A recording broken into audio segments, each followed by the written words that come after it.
រឿងនាងត្រល់មាស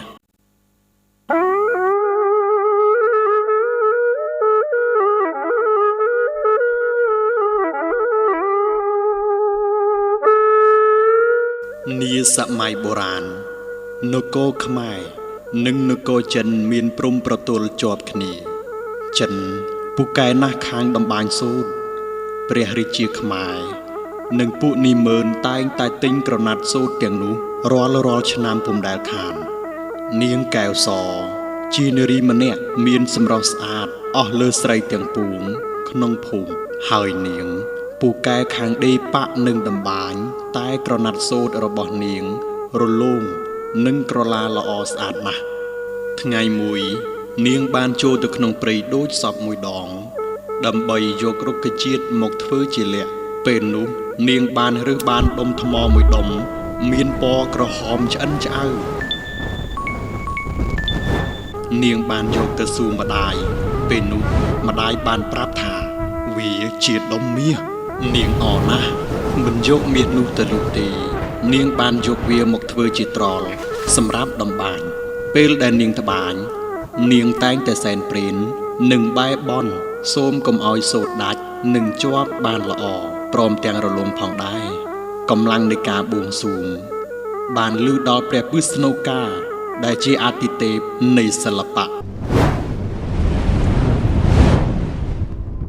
ទ្រង់ក៏បានប្រទាននឹងឲ្យពរដល់នាងតាមការប្រាថ្នាហេតុការណ៍ដ៏អស្ចារ្យនេះនាងបានបោះមួយដងត្បាញបានកន្លះកៃនាងអរណាស់ភ័យផងអរផងនាងបោះបានពីរដងបានមួយកៃហើយក្រណាត់របស់នាងមានពណ៌ល្អនិងរលោងនាងបានយកទៅជូនម្ដាយនាងគាត់អរខ្លាំងណាស់និងយកទៅលក់បានតម្លៃថ្លៃរហូតបានក្លាយជាសេដ្ឋីនៅក្នុងខេត្តកំពតព្រះរាជាក៏បានប្រទានងារដល់នាងថានាងត្រល់មាសដំណឹងបានឮដល់ក្រុងចិនស្ដេចចិនបានបញ្ជាឲ្យបុត្រាទ្រង់មកស្ដីដណ្ដឹងនាងកែវសដើម្បីយកនាងទៅនៅស្រុកចិនតាមប្តីធ្វើដូចនេះបានខ្មែរនៅតែទិញរបស់ចិនរាល់ឆ្នាំដដែលម្ដាយរបស់នាងបានសួរចិត្តកូនស្រីតែនាងមិនព្រមព្រោះនាងមានចិត្តលើកំឡោះមាណពដែលជាអ្នកជ្រលក់ពណ៌ក្រណាត់និងជាអ្នកនៅជាមួយនាងតាំងពីនៅក្រីក្រនាងគិតថាចិនមានសិទ្ធិយកប្រពន្ធ4-10បានហើយគិតថាគ្មានវាសនាល្អទេសម្រាប់នាងពាក្យបដិសេធនេះបានធ្វើឲ្យចិនមិនសប្បាយចិត្តសោះក៏ទៅប្តឹងស្ដេចខ្មែរ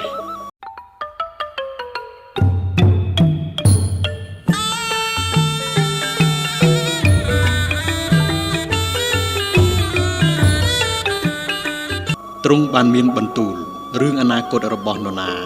អ្នកនោះជាអ្នកសម្រេចទ្រង់ជាស្ដេចគ្មានសិទ្ធិទេព្រោះទ្រង់មិនចង់ឲ្យនាងទៅរស់នៅស្រុកចិនទេបើទៅខ្មែរនឹងបាត់អ្នកតម្បាញសូត្រមាសជារៀងរហូត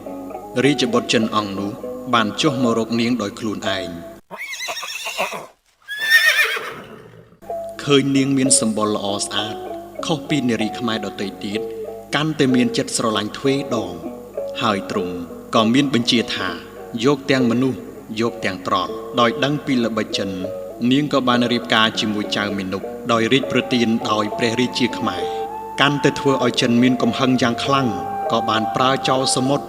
មកលួចត្រល់មាសនិងចាប់នាងត្រល់មាស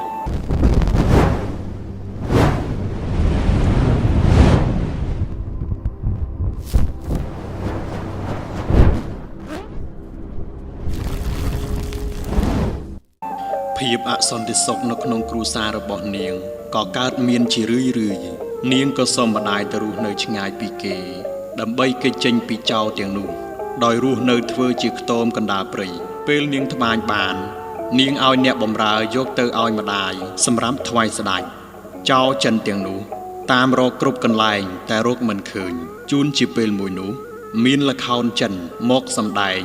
អ្នកបម្រើក៏បានឈប់ឈរមើលការសម្ដែងដោយដៃមានបង្វិចពណ៌មាសភ្លេក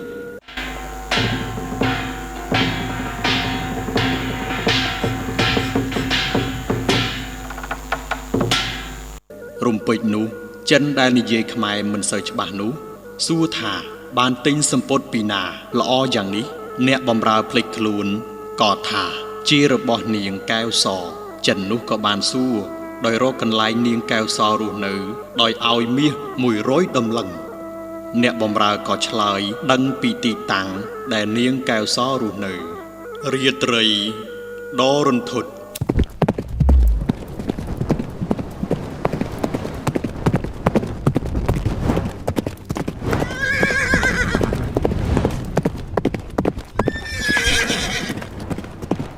រាត្រីដ៏រន្ធត់បានមកដល់ចោរបានចូលឡោមព័ទ្ធខ្ទមរបស់នាងដោយគប់ភ្លើង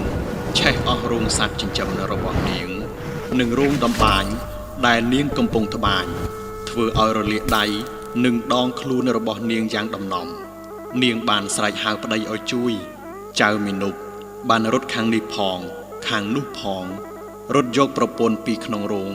និងរត់ទៅដោះលែងសត្វចិញ្ចឹមពីក្រល់ទាំងអស់ឲ្យរត់ចេញពីភ្លើងសម្រែកស្រែកអើងកងនិងសំឡេងស្រែកយំពេញព្រៃរំពេចនោះកូនសេះសរបស់នាងក៏រត់ចេញមកដោយឈរហូរស្រក់ទឹកភ្នែកក្បែរនាងដោយឃើញមេរបស់វាស្លាប់ក្នុងភ្លើងសម្រែកពួកចោរថាឲ្យចាប់នាងកែវសនិងយកត្រល់ឲ្យបានចៅមីនុបក៏បានលើកនាងកែវសឡើងជិះសេះរត់ទៅមុន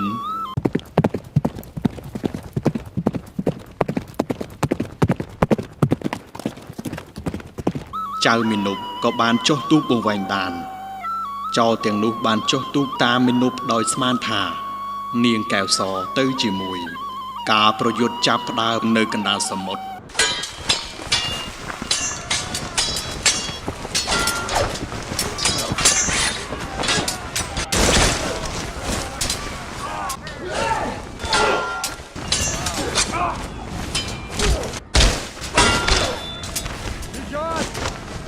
ចោរទាំងនោះបានដឹងថាចាញ់បោកចៅមីនុបក៏បានបាញ់ព្រួញសម្លាប់ចៅមីនុបពេលនោះទៅ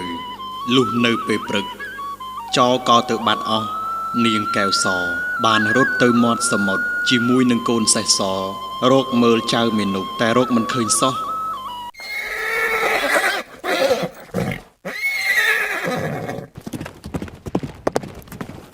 សល់តែបំណែកទូកនិងប្រអប់ឈើដែលអណ្ដែតជាប់មាត់ឆ្នេរនាងបានបើកឡើងគឺជាត្រល់ដំបាញរបស់នាងនាងក៏ស្រែកយំយ៉ាងខ្លាំងនាងក៏បួងសួងថាបើមានជាតិមុខមែនសូមជួបចៅមីនុបជាប្តីនិងជាអ្នកដំបាញមានត្រល់មាសនេះនៅជាមួយនាងរហូតនិងនៅជារបស់ខ្មែររហូតកុំឲ្យបាត់ទៅណាបួងសួងរួចនាងក៏គប់ត្រល់មាសនោះចូលទៅក្នុងសមុទ្រហើយនាងក៏ស្លាប់ទៅ